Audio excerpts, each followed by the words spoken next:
What's up? What's up? It's time for Done Way Past Funny with your host, G.D. Fenderson. Join us as we take a look back at the early works of seasoned comedians before they were seasoned with this week's guest, the iconic Tommy Chong. It's time to get down and get dope with Done Way Past Funny. Hi, this is part 3 of our interview with Tommy Chong. Enjoy. Now, you've done a lot of comedy. I mean, your repertoire is tremendous. Now, is there anything that you've done that you thought deserved more credit or more recognition? For example, you did a song, you did a record, Earache My Eye. Yeah. And the flip side of that, I thought it was hilarious. It was just like trying to end a rock and roll song, but never reaching the end. And there's no lyrics. It's just trying to, and I thought that was like a genius bit. And I don't know if it ever got, so is there something that you did out there that you thought was really funny that just didn't catch on? And it's just, one of your. Could be. It could be. A lot of our stuff was first take. Oh, okay. Yeah. Yeah, a lot of our stuff. When I directed the movies, that was my forte. Okay. I could get. We did 41 or 42 setups in one day in next movie. Wow. In other words, we shot almost 20 minutes of that movie, right, in one day. That's that's see. And no, and I was proven right, because Up in Smoke, the first one, was shot that way, because no one really knew how to do a movie except the people that we hired. The grunts. right. The assistants. First, the gaffs, everybody. and stuff They like that, were the yeah. ones that they had done a movie before. Lou Adler never done one, and he was the director. He became the director. Okay. We had Floyd Mutrux first, but we didn't like the direction he was going. He was doing it like really a real director. And what real directors do is that they grab whatever budget they got, and then they even enlarge the budget, right, because they know that money has been put aside in case they need more money. Yeah, in case and you run over or something. Yeah. Well, experienced directors know that. And so the first thing they want to know is what's the budget. And then they can arrange to do more days and more shoot. And basically, it's not really to get a better product as much as it is to get a better paycheck, right, for okay, everybody. And now with next movie, and the reason we called it Next Movie is that we were in litigation with Lou Adler over Up in Smoke. right, And so we couldn't use what you would normally think, Up in Smoke 2, or yeah, more smoke and that, right, and we couldn't do that. And so as a result, and I think that had an adverse effect on our brand, because like you said, what we did was so amazing. Yes. For the world. And what we did is we took a stereotype, Yes. the stoner and the Latino, the Chicano. Now, what we did, we didn't, we just showed them as in their natural habitat. Right. There was nothing extraordinary or detrimental to any portrayal that we did. Right. See, however, now I'm guessing. I know for sure, but I don't know for sure. Put it that way. That Cheech had a hard time being that character. If you notice, he's only that character in for any length of time in Up in Smoke. Right. All the rest of the movies, he plays that character, but very it wasn't the focus of the movie, Right. because being that it's almost like a black guy being asked to play Step and Fetch It. Yeah, exactly what I was thinking. Yes, yes. Yeah, I mean, I yeah, will do and it for comic relief, yeah, or yeah, but I won't. I couldn't do it long and like you. Yeah, I understand. I understand. yeah, yeah, and that's what happened with the Chicanos. Now the Chicanos, the activists, they don't mind doing the zoot suit. You know, it seems that they don't mind their guys being cartel members, or you know, uh, Right, badasses. Killers, and all that. That doesn't bother them. It bothered me. right, And so what I wanted to do with Up in Smoke, and the same as my character, I wanted to show, first of all, I wanted to show that these guys, even though they got stoned and even though they played music, they were in incredible shape. right. They're in good shape, so they do something right. And what they do right is work out. Now, in my Up in Smoke movie, that's what I do. I'm a failure to launch kid that still got his weightlifting set in his bedroom, and a dad that's telling him, get a job by sunset or I'm shipping you off to military school. I'm very proud of that writing, because I think that was that was the catalyst that set Up in Smoke so apart from everybody else, Right, because we were just in it for the laughs, right, the funny. It had nothing to do with greed or meanness or vindictiveness, right. and usually it's greed. Someone's got something and we're trying to get it off them. That's the typical thing. And what we did with Up in Smoke, and I take credit for it, because uh, Cheech and Lou, for the longest time, they wouldn't admit that we had a script. They Okay, they yeah, always said that, oh no, there was no script. Well, you can't shoot a movie without a script. right, You see, and when they say that, all that does is show people that know that, oh well, these guys obviously don't know what they're talking about. You know, yeah, because there is a script. It may be in someone's head, but it's there. You don't get those bits by accident. You right, know, right. and that's what, and it bothered. I understand why it bothered Lou, because he was the director of that Paramount recognized. Okay, Lou Adler's the director, and the director has a lot of power. Right. But we found out a lot of things almost too late. But because everything what worked out financially, Right. we never pushed it. I never pushed it. I could have, I could have sued a lot of, I could have owned Up in Smoke. But you know what? I've never been in anything just for the money. Right.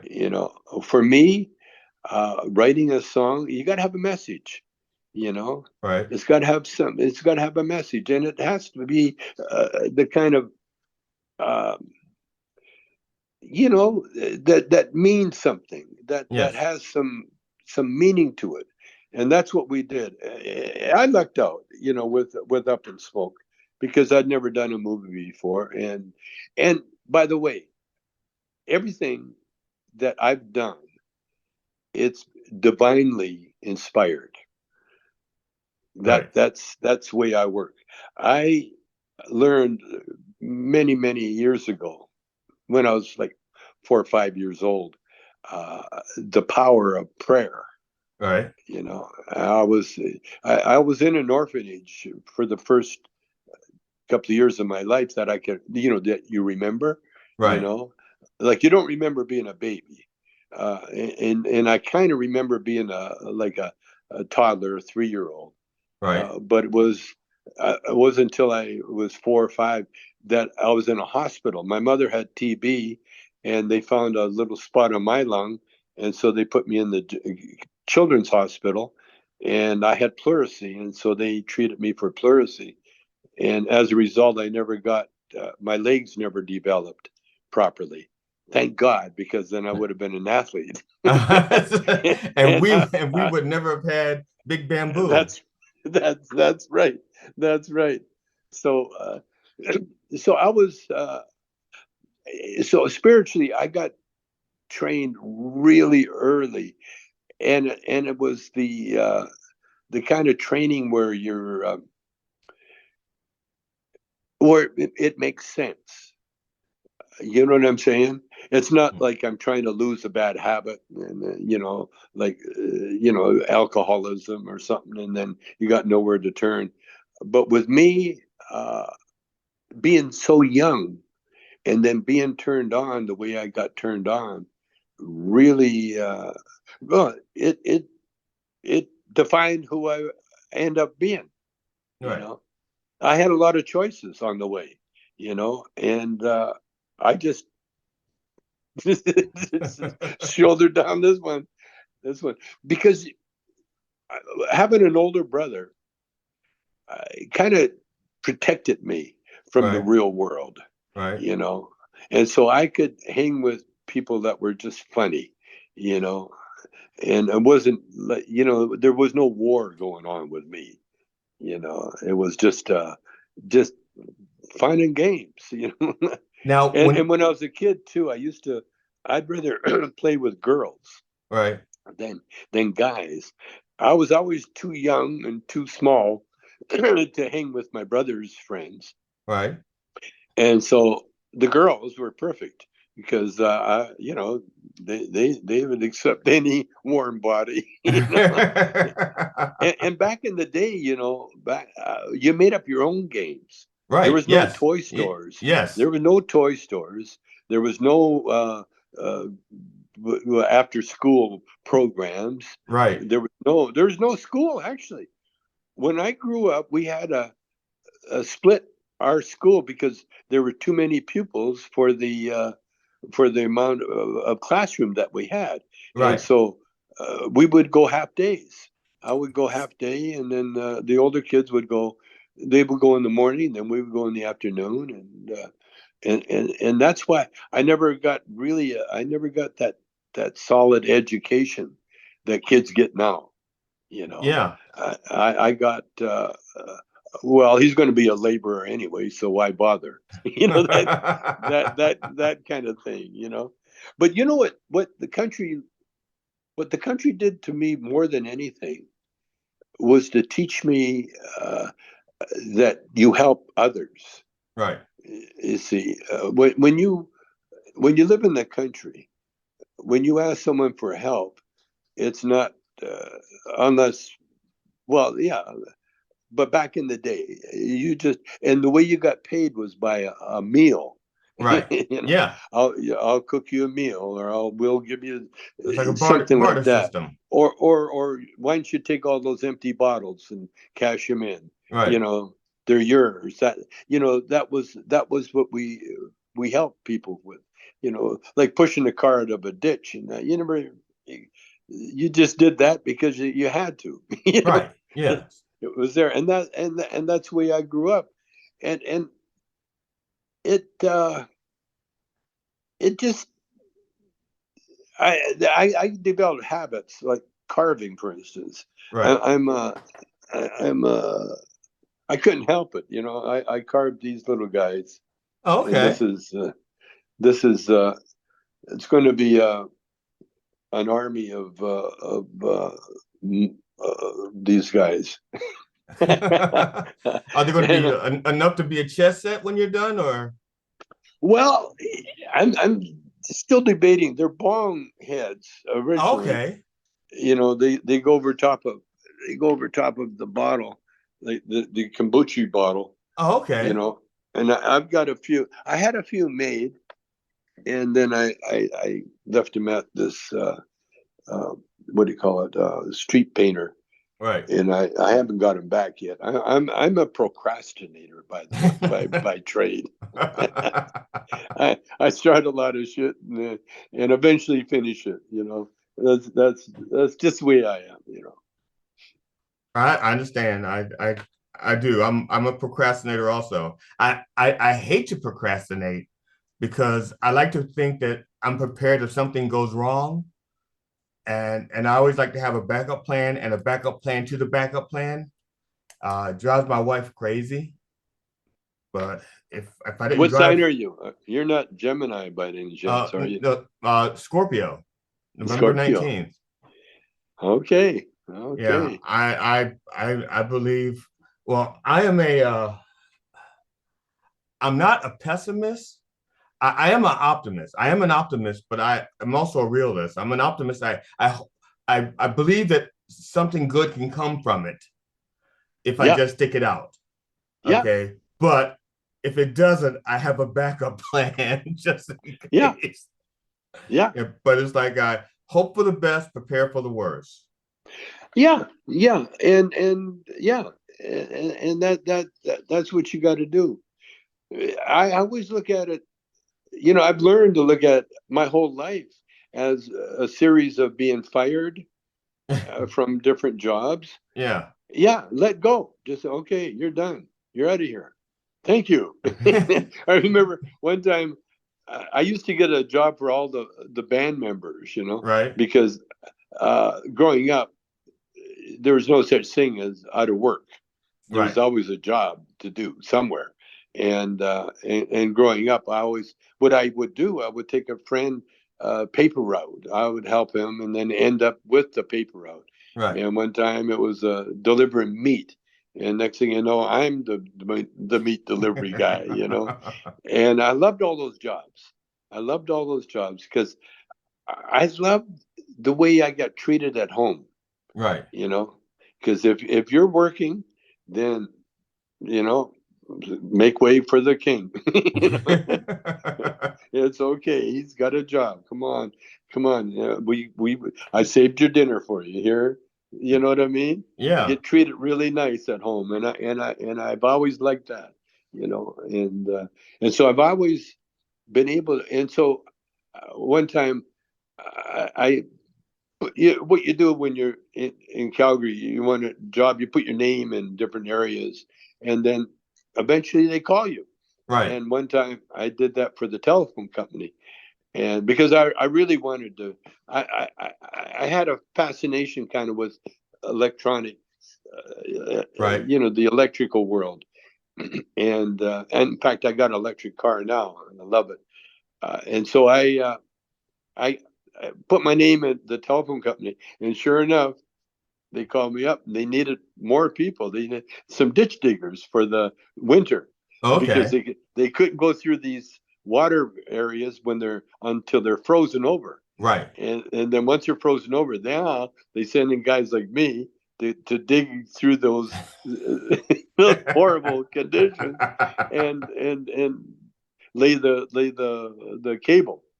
And so I got the whole band working, and it was good. It was fun. It was tough work, but those guys were, oh my god.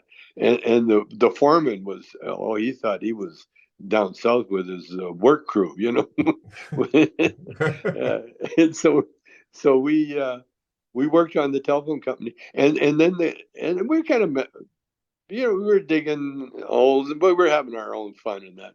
And then the guy come up, he says, okay, listen, New Year's Eve is Friday, but we expect you to be back at work on Saturday. Right. And if you don't work, and if you don't show up, then you're fired. And we said, oh, that means we're fired, and we're still getting paid, but we're fired. Oh, I don't think I have to dig this ditch anymore, do I? Yeah.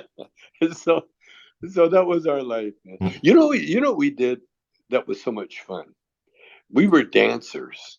Okay. We were dancers. In fact, that's how I got a job playing in the dance, because we used to go to the dance and dance to the band that was the old fashioned Glenn Miller, uh, in the Big band. mood. Okay. Yeah, Yeah. in the mood. Da, da, da, da, da, da, Yeah. da, da, da, da. And That, and then that, we yeah. Yeah. yeah then we took their job because we had the first R&B band in the city. And the musicians union guy shows up.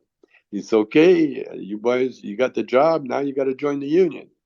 And we said, what's a union? And they said, it's a musicians union. Huh? And why do we have to join?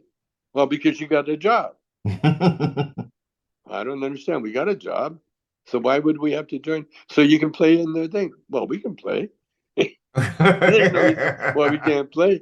And then finally the boss goes, it's okay. I'll buy the. I'm paying for the guys. They're going to be in the union, because it was a bullshit thing, And so we joined the union, and oh my god, that gig.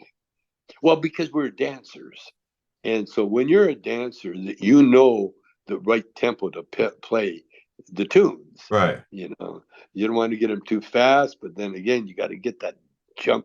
You got to play those songs that people impossible to sit through. You got to get up and move, and that's the kind of music that we played. And oh man, whew, we had so much fun. Oh God, playing music. Well, nothing more fun. It's I that's one of the things I do miss. I do miss the camaraderie that I had with my bandmates. I mean, Yeah, I'm still friends with my former bass player. My I still call them my bass player, my keyboard player, of course. even though we haven't played together since like 1998 or 1996 or something. But They'll always be your keyboard. yeah, he's still my keyboard player, still my bass player. And so you sang and played guitar? I sang, played. Actually, because I was a writer, I played keyboards, drums, bass, and guitar. But my main Wow. instrument is guitar. Um, Wow. but my true gift is actually lyrics. I'm a Yeah. cre- I'm a I am a okay guitar player. I Yeah. mean, I have a like if you listen to the CD, if you listen to my record, you'd be like, oh, he's serviceable, Yeah. but and actually I was better live than I was if you listen to me, it's like he's Yeah. okay. If you watch me live, I put on a show. I bet. Yeah. So when people saw me live, it was always a bigger thing than just listening to me because just listening to me is like, oh, he's keeping the rhythm. Oh, he's got No, okay, yeah, I know exactly what you're saying because I wrote a song, that Does Your Mama Know About Me? yes, And yeah. I wasn't allowed to play on it. I was not allowed to play on it. And the bass player was, and I taught the bass player. He was a singer, and I showed him on the bass like I showed my brother. Right, But he could play. But no, the guitar player was. No, you have to be one of those geniuses. yeah. And Now, I wasn't. Thank God. Man, I used to struggle with. We did a lot of Smokey songs, Smokey Robinson. right, And oh man, all the guitar intros. There were all those great guitar intros, right, and I had to learn them, and I learned them, and whoa, I had so much fun with them. Yeah, very, very, very nice and that. But I've never had a guitar player's personality. You right, know, in fact, one time we're in England and we're backing up Chris Clark, one of Barry's girlfriends, and as reward, they gave us a gig in a little nightclub there, and we're halfway through the gig, and all of a sudden, there's nobody in the joint. Nobody, literally, it was empty. And then all of a sudden, the door opens, and Jimi Hendrix walks in, wow.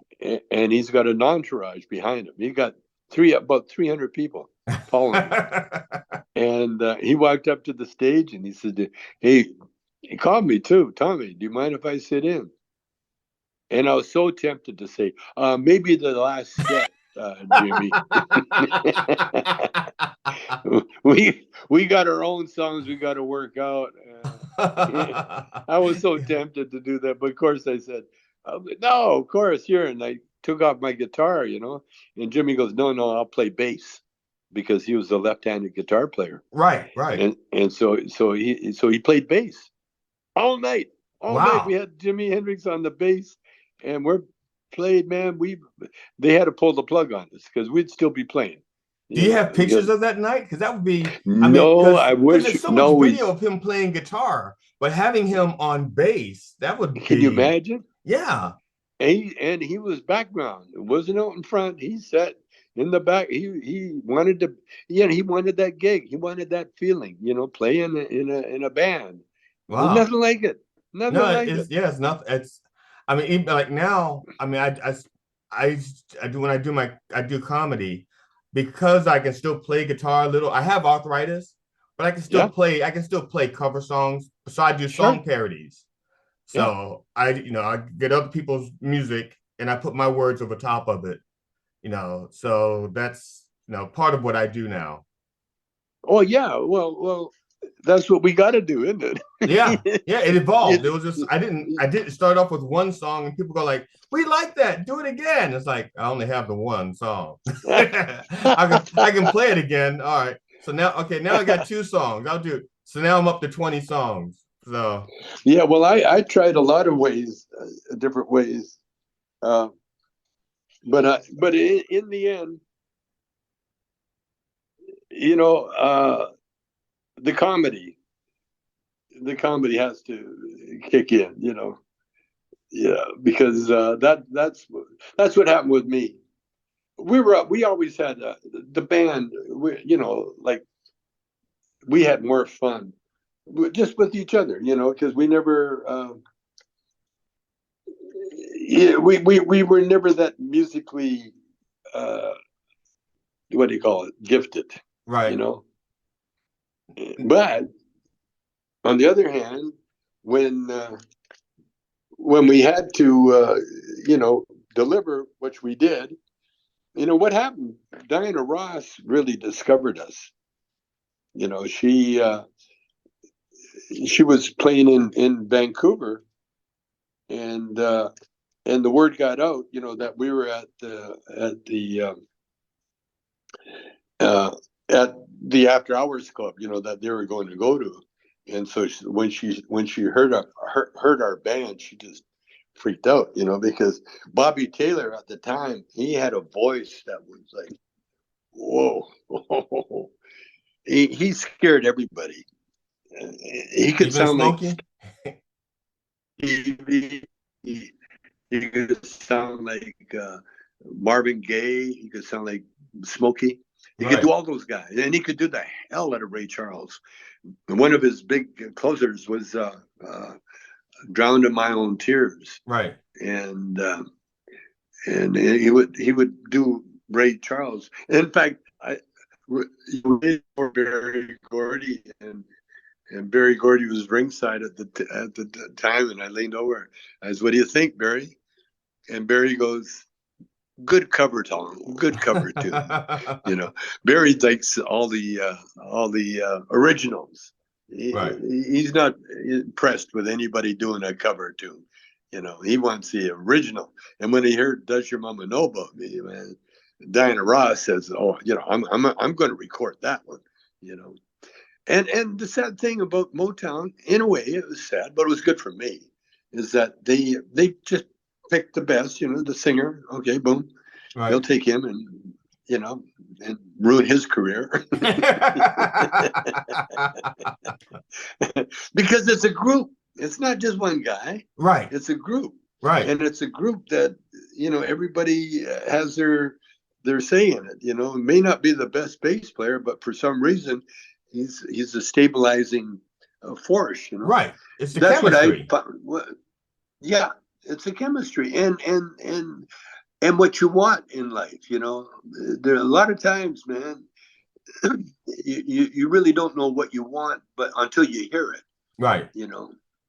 And that's what happened to me. I was a young kid. I was a baby actually when I heard my uncle play a banjo, Right. and that was the first live instrument that I heard, and it was like electric shock went through my whole body. And so when he left, he was a trapper with a dog sled team. Right. And when he went to go on with the dog sled team, I went running after him, and no one saw me because I was a little guy. Right. And then they realized I wasn't in the house, and this is in the woods. Yeah. And so they went looking for me, and luckily the family dog stayed with me Oh, okay. and kept me warm, and because I was, wasn't even dressed for the cold weather, and I was outside, and but that was my first. That sound of the banjo was so. Oh my God! I get to this day I can still hear it, and when I hear banjos now, I get a tingle on my spine. Because Now, that note is whoa, so powerful. now, when you were before you were doing comedy, but you were at Motown, were you joking with people? Were you telling jokes? Like, was the comedian coming out and being No, developed? So you weren't telling not jokes a then? bit, not a bit. Oh, The only okay. thing I did, a little bit, I started. People were missing the "Does your mama know about me" Right. message, you know. And I started asking people from the stage, "Would you tell your mama about me? Would you tell your mama about him?" And a lot of girls said no. They shake their head. No, I would never tell him. No. And sometimes they would shake their head. Yeah, that was my first little bit because I wrote the song, and Right. and I was very. It was a poem. Right. It started out as a poem, and then the composer that was working with us, he saw my book and he goes, well, "Can I?" He said, "Do you mind if I take this?" And I said, "No." So he took it and he put the extra verse chorus in. You Right. know, Yeah, throw a we've refrain got to in be there and strong. a Yeah, we bridge. got to be strong. Can't stumble or crawl. We've got to stand tall for a love that's so right can't be wrong. Right. Yeah. He threw that in there, but everything else it came right out of this little noggin here. Does your mama know about me? Well, I used to see the singer go through all these changes, because white girls would do everything, lie, sneak, Right. steal, get out, to sneak out to see him, and then they'd go to a little park and sit on the swings and just have a little moment together, and it was so innocent, you Right. know. But yet, if the mama knew about it, she'd be Oh, going yeah. Oh, yeah. ape shit, Oh, be going yeah. crazy. What are you doing? You're ruining my life. Yeah. Oh, yeah.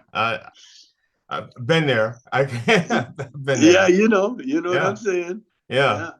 Hi, I'm GD Fenderson, certified forensic humorist at large, but I'm losing weight. This has been part 3 of our interview with Tommy Chong. Uh, join us for part 4. And when you do, bring a friend.